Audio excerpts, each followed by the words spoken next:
Hey guys, George of the Ski Monster, and today we're going to cover a really important topic, and it's what ski boot flex index is best for me. Here's the problem with that question though. In order for you to get a specific answer, ski boot flex index would need to be standardized, and it is not. There is no standardization at all. There's not standardization within a brand. They all flex differently. These are all 130s, low, mid, high volume, all flex differently. If it's not standardized within a brand, you know for sure it's not standardized from brand to brand. What Ski Boot Flex Index really is it's marketing. It tells you where a boot falls within a line. Typically, higher the number, more expensive the boot. Now, people have gotten so hung up on these numbers that they think they're supposed to be in something specific, and you could be in a 110 here and a 130 here, and you would be surprised that they really feel the same when you're flexing them in the store and when you get out on the hill. All right, now you might be wondering why I have these three basically identical looking boots in front of me, the low, mid, and high volume Mach 130s. And we're gonna dive more into this as this video goes, but the flex of a ski boot is very dependent on the foot that is inside of it. If you have a low volume foot and you're in a high volume boot, there's going to be more dead space in there. So it is going to flex softer for that skier with a low volume foot than it would for a skier with a high volume foot. This is some of the confusion that skiers have, like this is soft for me, this is stiff for me. It doesn't have to do with the construction of the boot necessarily. It literally has to do with the foot that's inside of it. That is a major dictator of how that ski boot is going to flex. Now, first things first, ski boot's job is great if it fits your foot, but its purpose is to make a ski bend and keep you in ready position. And stiffer boots do a more effective job at both of those things. Stiffer boots, they transmit energy more effectively, but they also keep you stable in this ready athletic position. If you are in too soft of a boot, it's not just that it's easy to flex this way, you can get knocked off balance more easily because there's less integrity to this whole cuff. It's not just the forces you're putting into the boot, the skis feel plenty out there. As an example, downhill ski racers skiing incredibly fast on hard snow, close to 90 miles an hour, those skis are sending quite a bit of energy back through the binding into the boot. And if those boots were soft, now this racer isn't in ready position. They're just overcorrecting, trying to figure out how to be balanced. Now, a major misconception with ski boots is that skiing in stiff boots means that it's going to be more work and it's going to be harder, and that simply is not true. The thing that skiers are going to encounter more often than not, if they're in too soft of a boots, isn't an inability to make the ski bend. It's more that they're working harder to balance. They encounter different snow, variable snow. Maybe they go down something steeper, your stuff changes, stuff isn't perfect, and you get knocked off balance. This boot isn't keeping you in that ready position. So you end up getting into this overcorrecting, recorrecting thing all the time, instead of just being able to drive the skis through the turn and into the next turn. Now, it's important to note that if you are working that hard at balancing, the muscles in your feet are starting to work significantly harder, and this is why a lot of people get a bunch of arch pain, foot cramping, all of that, and it's because they're trying to balance. The boot isn't keeping you stable. And a lot of people are told, if I get a custom footbed, that's gonna solve everything, and that might help some, but you really might be in too soft of a boot. We need something keeping you in that ready position. Now, I've talked a lot about this ready athletic position that we want a boot to keep us in, right? What is that?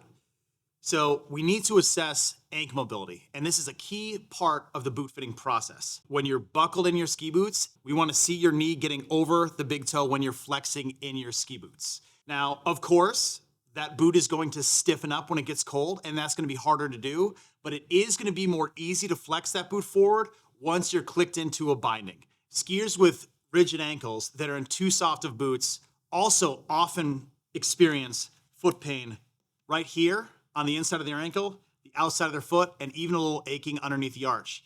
And the reason for that is since they're not getting any energy transmitted to the skis with the little ability they have to move forward, they move their knee to the inside. Now, once that happens, now you can see that the inside of my ankle is hitting here, which hurts. The outside of my foot is hitting here, and my arch is starting to hurt.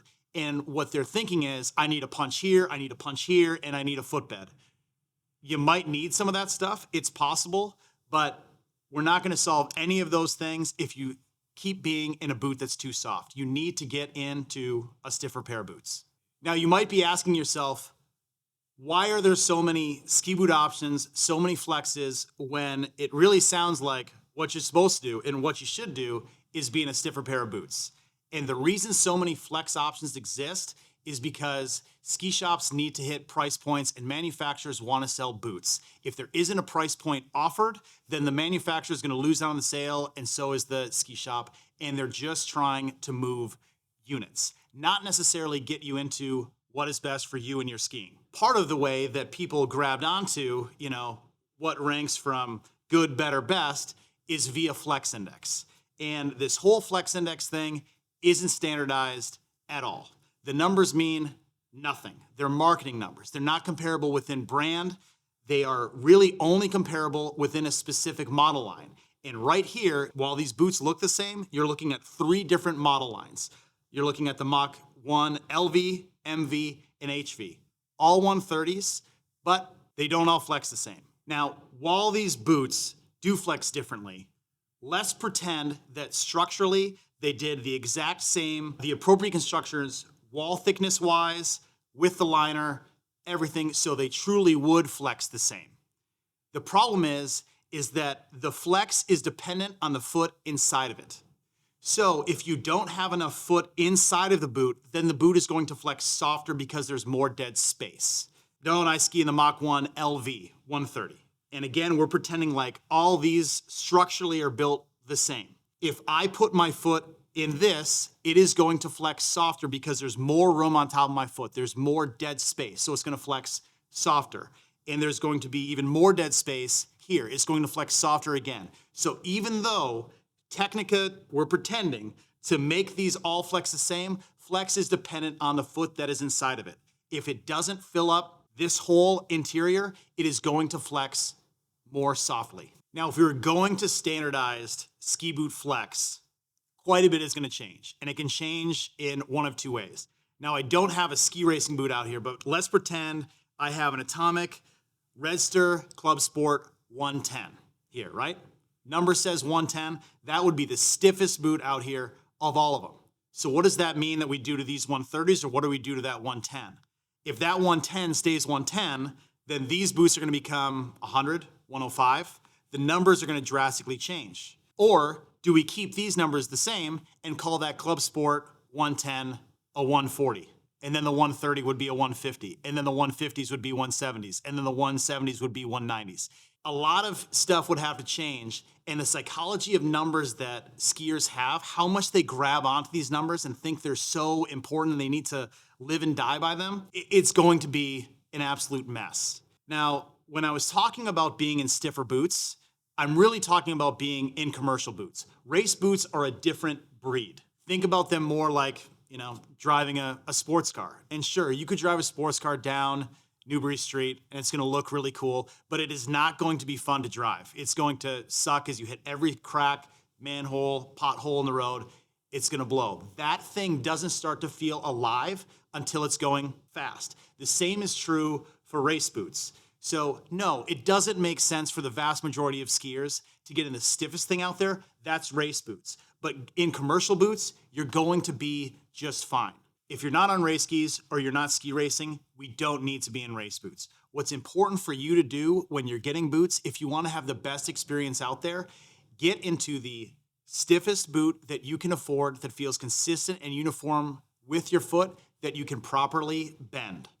Meaning your knee is getting over this part when you're at room temp. If you have rigid ankles, you need to be in a boot that's more upright and stiff so it can keep you in the position that your body is capable of being, keeping your heel seated in the boot. That's something that skiers talk about all the time. It really depends on ankle mobility. If you're having problems with heel lift, the boot is leaning too far forward, and if you're experiencing it on the hill, it's probably too soft. When in doubt, buy stiffer boots. And again, uniform, consistent pressure, heel secure, buy the stiffest thing within your budget. Any other questions? Give us a call, shoot an email, or book an appointment with us here in Boston.